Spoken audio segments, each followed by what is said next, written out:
वैदिक संस्कृति को प्रभावी ढंग से रखने वाले भारत के राष्ट्रीय आध्यात्मिक गुरु स्वामी विवेकानंद जी की आज पावन जयंती के अवसर पर सरस्वती शिशु मंदिर सीनियर सेकेंडरी के पुरातन छात्रों के द्वारा आयोजित आज के समारोह में राष्ट्रीय स्वयंसेवक संघ के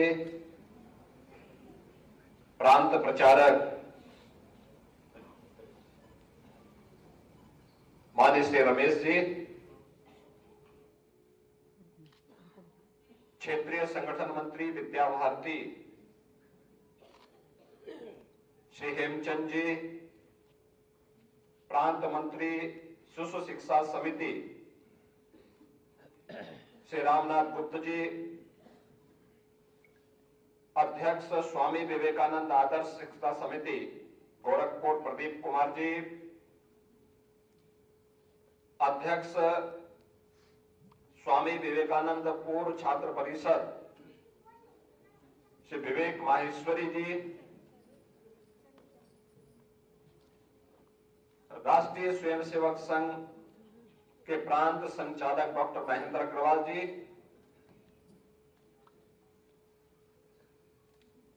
लोकप्रिय सांसद श्री रवि किशन जी, उपाध्यक्ष उत्तर प्रदेश महिला आयोग श्रीमती चारू चौधरी जी, विद्यालय के प्रधानाचार्य डॉक्टर राजेंद्र पांडे जी, आज के इस समारोह में उपस्थित गोरखपुर के सभी गणमान्य महानुभाव, पुरातन छात्र छात्राएं और प्यारे बच्चों, आज पूरा देश कृतज्ञता पूर्वक भारत माता के एक महान सपूत स्वामी विवेकानंद को उनके सेवाओं के लिए भारत की सनातन वैदिक धर्म की परंपरा को वैश्विक मंच पर प्रभावी ढंग से प्रस्तुत करने के लिए स्मरण करते हुए उनके प्रति कृतज्ञता ज्ञापित कर रहा है। इस अवसर पर सीनियर सेकेंडरी विद्यालय के पुरातन छात्रों ने स्वामी विवेकानंद की भव्य और दिव्य प्रतिमा को आज यहां पर अनावरण भी कराया है। मैं इस अवसर पर स्वामी विवेकानंद की स्मृतियों को नमन करते हुए सरस्वती शिशु मंदिर सीनियर सेकेंडरी के पुरातन छात्र परिषद के पदाधिकारियों को हृदय से धन्यवाद देता हूं कि उन्होंने अपनी संस्था के प्रति वही कृतज्ञता ज्ञापित करने का काम किया है जो आज पूरा देश स्वामी विवेकानंद के प्रति कर रहा है, और स्वामी विवेकानंद की स्मृतियों को बनाए रखने के लिए सरस्वती शिशु मंदिर और विद्या भारती की संस्थाएं आज से नहीं 1950 से ही लगातार योगदान दे रही है। यह मूर्ति उसका एक जीवंत मूर्त रूप है। मैं इस अवसर पर सरस्वती शिशु मंदिर सीनियर सेकेंडरी प्रबंध समिति प्रधानाचार्य और सभी आचार्यों को भी हृदय से साधुवाद देता हूं। बहनों और भाइयों, स्वामी विवेकानंद जब भारत और भारतीयता की बात आती है ऐसा नहीं कि भारत की वैदिक परंपरा के बारे में दुनिया जानती न रही हो। स्वामी विवेकानंद का जन्म तो 1863 में हुआ। मात्र 42 वर्ष की उम्र में वे अपनी भौतिक नश्वर काया को उन्होंने छोड़ दिया था। कुल 42 वर्ष की आयु उन्होंने जिया था। लेकिन इन सब के बावजूद स्वामी विवेकानंद बनने की प्रक्रिया क्या होती है, और जब कोई व्यक्ति अपने आचरण से और अपने व्यवहार से, अपने विचार और आचरण में एक साम्यता ला करके कोई बात कहता है, कैसे देश और दुनिया उन्हें सुनती है। स्वामी विवेकानंद ने वैदिक सनातन धर्म को वैश्विक मंच पर उसी प्रभावी ढंग से रखा। अब याद करिए, आज पूरा देश स्वामी विवेकानंद का स्मरण कर रहा है। जब ये देश गुलामी की बेड़ियों से जकड़ा हुआ था, उस वक्त कोई भारत की सनातन धर्म और वैदिक परंपरा की चर्चा करना अपने आप में तुरु कार्य था। किस किस प्रकार की चुनौतियां देश के अंदर रही होंगी, लेकिन उस समय शिवा सन्यासी ने हर भारतवासी के मन में राष्ट्र के प्रति एक चेतना के जागरण करने में एक बड़ी भूमिका का निर्वहन किया था। उत्तर से दक्षिण तक, पूरब से पश्चिम तक संपूर्ण भारत का उन्होंने दौरा किया। और जब 1893 में शिकागो लिजेस समिट में उन्हें जाने का अवसर प्राप्त हुआ, तो वह भी कुछ राजाओं के द्वारा दिए गए योगदान के परिणाम स्वरूप वे वहां पहुंच पाए। लोगों को लगता था कि यह व्यक्ति यहां क्या बोलेगा, लेकिन उनकी बोलने की शैली भारत के सनातन मूल्यों के प्रति उनके मन में जो भाव थे, और जब वैश्विक मंच के सामने उन्होंने भारत की इस परंपरा के बारे में, समृद्ध सनातन धर्म की परंपरा के बारे में प्रभावी ढंग से अपने वक्तव्य को उस मंच पर रखा, पूरी दुनिया भाव विभोर होकर के उन्हें सुन रही थी, निहार रही थी। और भारत का एक सन्यासी अपने प्रारंभिक उद्बोधन से लेकर के अंतिम उद्बोधन तक, क्योंकि किसी भी इंटरनेशनल समिट में एक निश्चित समय होता है, उस एक छोटे से अंतराल के अंदर उन्हें अपनी बात को रखना होता है। लेकिन कहते हैं जब स्वामी विवेकानंद बोलना प्रारंभ किए तो हर व्यक्ति उन्हें निहार रहा था, उनकी बातों को, उनको बोलने के तरीके को के प्रति इतना मंत्रमुग्ध था कि हर व्यक्ति उन्हें अधिक से अधिक सुनने की चाहत रखता था। और फिर स्वामी विवेकानंद न केवल दुनिया में छा गए, लेकिन जब भारत में भी आए तो भारत में भी जगह जगह उनके स्वागत के लिए, जो पहले अनाम थे, गुमनाम थे, वो आज वैश्विक मंच पर छाते हुए दिखाई दे रहे थे। पूरा भारत उनसे विमुख था। बहुत सारी ऐसी चीजें हैं जिसको स्वामी विवेकानंद ने भारत और भारतवासियों को उस समय उस चेतना के प्रति जागरूक करने के लिए कहा था। जब वे वापस भारत आते हैं तो उन्होंने भारतवासियों से कहा था कि सनातन धर्म दुनिया का सबसे प्राचीन धर्म है। हमें अपनी परंपरा पर गौरव की अनुभूति करनी चाहिए, लेकिन याद रखना हर भारतवासी का ध्येय एक ही होना चाहिए, और वह है अपना देश, अपना राष्ट्र धर्म। जब भी हम सामूहिक चेतना के साथ इसके बारे में सोचेंगे तो ब्रिटिशर बहुत दिनों तक हमारे देश को गुलाम नहीं बना के रख सकते। एक समय आएगा जब ये देश स्वाधीन होगा, लेकिन स्वाधीन भारत के लिए हमें उस प्रकार की मानसिकता के लिए अभी से अपने आप को तैयार करना होगा। अपने देश को आधुनिक ज्ञान विज्ञान के साथ जोड़ना होगा। अपने परंपरागत ज्ञान की परंपरा को आधुनिक विज्ञान के साथ जोड़ना पड़ेगा। आस्था अच्छी बात है, लेकिन आस्था और आधुनिकता का एक बेहतर समन्वय करते हुए पुरातन ज्ञान को आधुनिक विज्ञान के साथ जोड़ करके जब आगे बढ़ेंगे तो एक नए भारत का दर्शन होगा।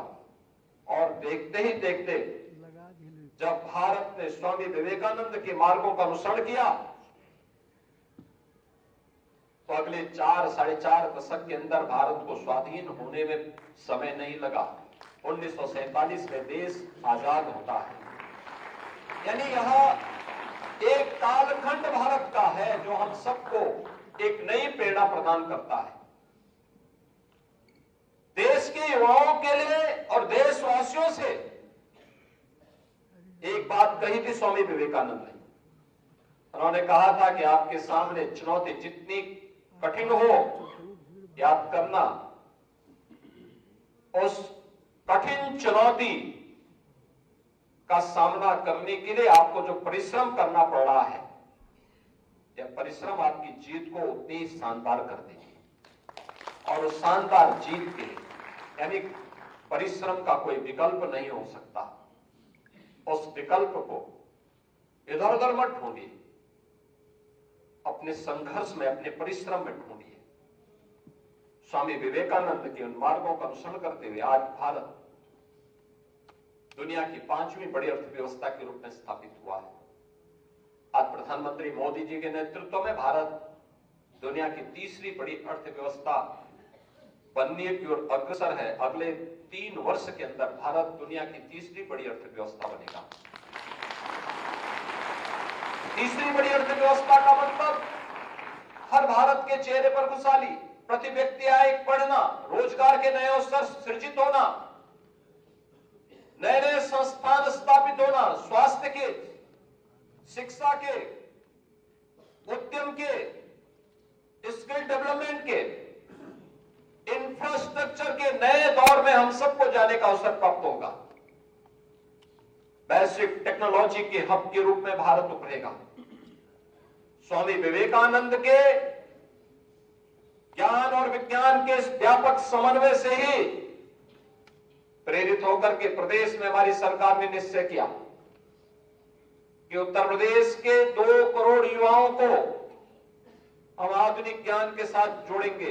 टैबलेट और स्मार्टफोन दे करके आधुनिक तकनीक के साथ उन्हें जोड़ करके उन्हें दुनिया के सक्षम और स्मार्ट युवा के रूप में दुनिया के सामने प्रस्तुत करेंगे।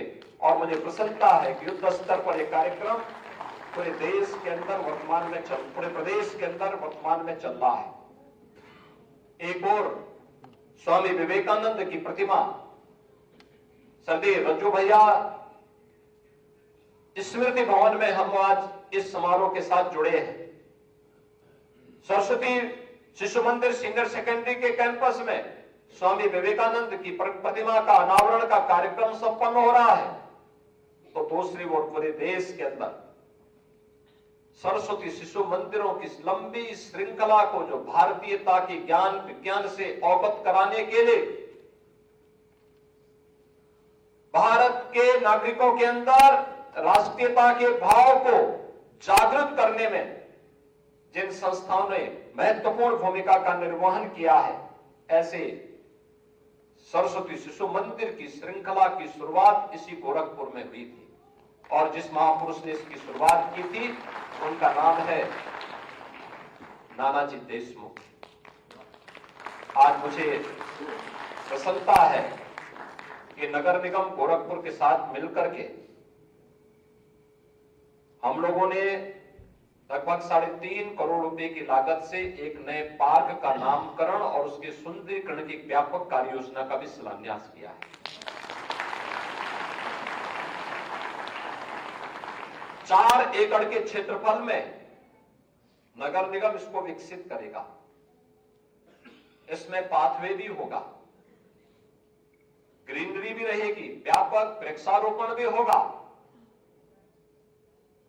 एक मुख्य द्वार भी होगा और नानाजी देशमुख की वहां पर एक भव्य प्रतिमा भी स्थापित की जाएगी जो उनके योगदान को रेखांकित करेगी। माननीय रमेश जी की इच्छा थी कि नानाजी के नाम पर उनकी स्मृतियों को बनाया जाना चाहिए और मुझे प्रसन्नता है कि आज जो कार्य उसका शुभारंभ यहां पे हो रहा है।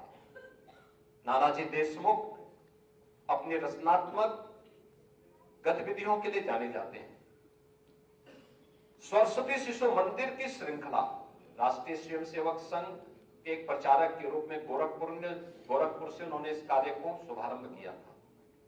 आज देश में और दुनिया में हजारों की संख्या में सरस्वती शिशु मंदिर विद्या भारती संस्थान के संरक्षण में संचालित हो रहे हैं, जो भारत की राष्ट्रीयता के ज्ञान से उत्प्रोत कराने के कार्यक्रम के साथ भारत की युवा पीढ़ी को भारत के साथ, भारतीयता के साथ जोड़ने का काम कर रहे हैं। ये वही प्रेरणा है जो बड़े बड़े महानगरों में तो संस्थान चला ही रही है, सुदूर जनजातीय क्षेत्रों में भी जो कार्य किया गया है, सचमुच वह कार्य सरकारें समय रहते करती तो उन क्षेत्रों में कभी भी इतनी अराजकता नहीं होती जो कभी उन क्षेत्रों में उपद्रव के रूप में, उन क्षेत्रों में नक्सल के रूप में देखने को मिलती है। लेकिन उस दायित्व को, उस राष्ट्रीय दायित्व को राष्ट्रीय स्वयंसेवक संघ के एक प्रचारक के रूप में राष्ट्रीय स्वयंसेवक संघ ने उस कार्य के बारे में बहुत पहले, आज से 74 वर्ष पहले उसको सोच लिया था और सरस्वती शिशु मंदिर की श्रृंखला की शुरुआत का शुभारंभ इस गोरखपुर से प्रारंभ हुआ। आज गोरखपुर से बढ़ते बढ़ते पूरे देश और पूरी दुनिया के अंदर छाता हुआ दिखाई दे रहा है। आज भारत और भारतीय के प्रवक्ता के बारे में, अन्यथा स्वामी विवेकानंद की जब हम चर्चा करते हैं, आज तो हर व्यक्ति उन्हें राष्ट्रीय सन्यासी के रूप में मान्यता दे रहा है, लेकिन एक समय ऐसा भी था जब सरस्वती शिशु मंदिर के अलावा और राष्ट्रीय स्वयंसेवक संघ के अलावा स्वामी विवेकानंद का स्मरण कोई अन्य संगठन नहीं करता था, क्योंकि स्वामी विवेकानंद के उद्घोष जो राष्ट्रीयता को चेतना जागृत करने में जिनकी बहुत महत्वपूर्ण भूमिका थी, उन्होंने कहा था पूरे देशवासियों से कि गर्व से कहो हम हिंदू हैं। स्वामी विवेकानंद उस कालखंड में कह रहे जब देश गुलाम है, तो स्वाभाविक रूप से वामपंथी इसको कैसे स्वीकार कर सकते? जो लोग अपने पीछे सेकुलरिज्म का ठप्पा लगा रहे हैं, इस बात को कैसे स्वीकार कर सकते? लेकिन प्रसन्नता इस बात की है कि स्वामी विवेकानंद, जिनका स्मरण पहले सरस्वती शिशु मंदिरों से प्रारंभ हुआ, आज वो पूरे देश के अंदर उसी भाव के साथ, उसी सम्मान के साथ उन्हें स्मरण किया जा रहा है। और सरस्वती शिशु मंदिर की शुरुआत नानाजी देशमुख ने इसी गोरखपुर से प्रारंभ की थी। आज कार्यक्रम, आज उनके नाम पर पार्क के साथ साथ उनकी प्रतिमा की स्थापना का कार्यक्रम, वहां पे अन्य तमाम कार्यक्रमों को आगे बढ़ाने का एक अच्छा 4 एकड़ क्षेत्रफल में इस पार्क का शुभारंभ भी आज यहां पर उसके शिलान्यास का कार्यक्रम भी संपन्न हुआ है। ग्रामीण विकास का मॉडल कैसे होना चाहिए, यह भी नानाजी देशमुख ने ही यह उदाहरण प्रस्तुत किया था। वनवासी क्षेत्रों में कार्य कैसे होना चाहिए, दीनदयाल उपाध्याय ग्रामोदय संस्थान गोंडा में जाकर के या बलरामपुर के इमलिया कोडर में थारू जनजाति और जनजाति समुदाय के लोगों के उत्थान के लिए कैसे कार्य होना चाहिए, ये उदाहरण है। और ग्रामीण विकास का मॉडल और बृहद स्तर पर देखना कैसे होना चाहिए, चित्रकूट में नानाजी देशमुख ग्रामोदय विश्वविद्यालय उसका एक मूर्त रूप है। देश के अन्य तमाम क्षेत्रों में भी उनके द्वारा प्रारंभ किए गए सभी उपक्रम ग्रामीण विकास के मॉडल है। उस मॉडल को हम देखेंगे तो आत्मनिर्भर भारत की झलक उसके अंदर देखने को मिलती है। ऐसे महापुरुष के नाम से पार्क को शुभारंभ होना, पार्क का निर्माण के कार्यक्रम का शुभारंभ होना और उसमें बाद में उनकी प्रतिमा की स्थापना का कार्य भी संपन्न होगा। इस विश्वास के साथ मैं आज यहां पर स्वामी विवेकानंद की इस पावन जयंती के अवसर पर उनकी प्रतिमा की स्थापना का कार्य संपन्न हुआ है। नानाजी देशमुख के नाम पर पार्क के शिलान्यास का कार्यक्रम प्रारंभ हुआ है। मैं इसके लिए सरस्वती शिशु मंदिर सीनियर सेकेंडरी को, पुरातन छात्र परिषद को, नगर निगम गोरखपुर को हृदय से धन्यवाद देते हुए आप सबको अपनी शुभकामनाएं देता हूं। आप सभी को मकर संक्रांति और महाकुंभ की भी हृदय से अपनी शुभकामनाएं देते हुए अपनी वाणी को विराम देता हूं। धन्यवाद। जय हिंद।